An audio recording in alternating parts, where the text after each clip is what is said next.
Hey guys, in this video I'm going to show you some examples of how to solve a multiplication problem using the expanded algorithm.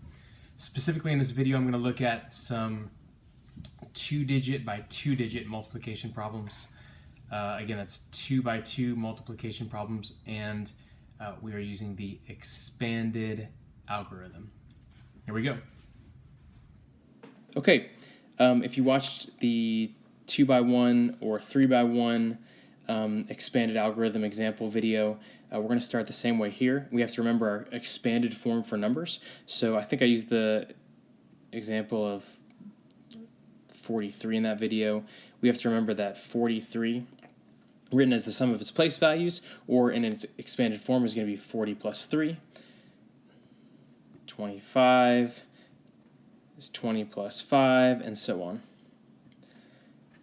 So we can apply this to a multiplication problem.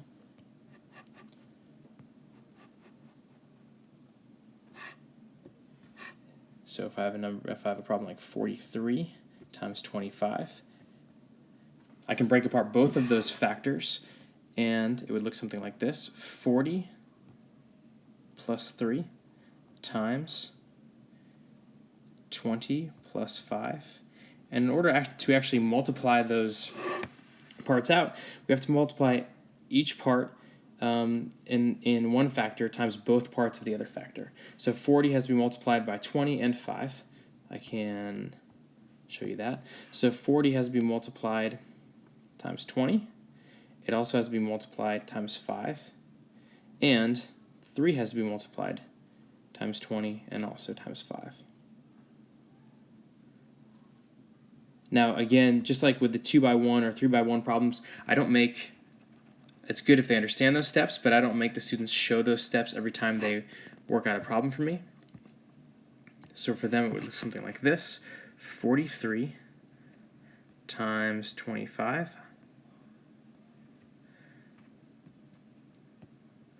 So our first part to work is 5 times 3. That gives me a partial product of 15. So I'll write that down right there. The next problem working is 5 times 40. Remember, this 4 is in the tens place, so its actual value is 40. 5 times 40 is going to give me a partial product of 200. And again, the students can do that kind of mental math. They know that, for instance, 5 times 4 is 20, so 5 times 40 is going to give us 200.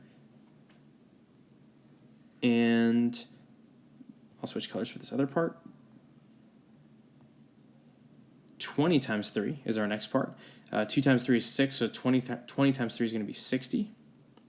And last but not least, 20 times 40. Oh, I think I messed that up. Okay, 20 times 40. 2 times 4 is going to be 8. So 20 times 40 with 2 trailing zeros is going to be 800. So there are all four of my partial products. And all I have to do to get my final product is add all 4 parts. 5, that's going to be 7, and that's going to be 10. So my final product should be 1,075. Let's do one more example together.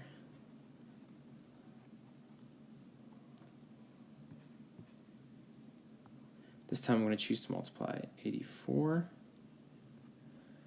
times 18.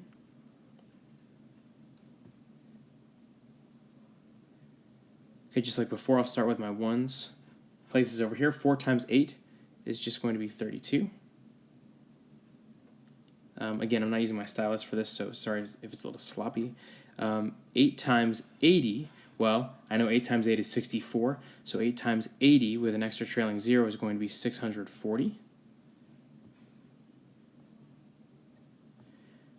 10 times 4, remember that 1 is in the tens place, so 10 times 4 gives me a partial product of 40.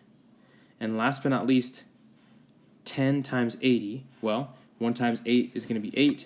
So if I do 10 times 80, that's 2 trailing zeros, would give me a partial product of 800. Add all my parts. 2. That's 4 plus 4 is 8, plus 3 more is 11. Carry the 1. 8 plus 6 is 14, plus 1 more is 15, so that gives me a final product of 1,512.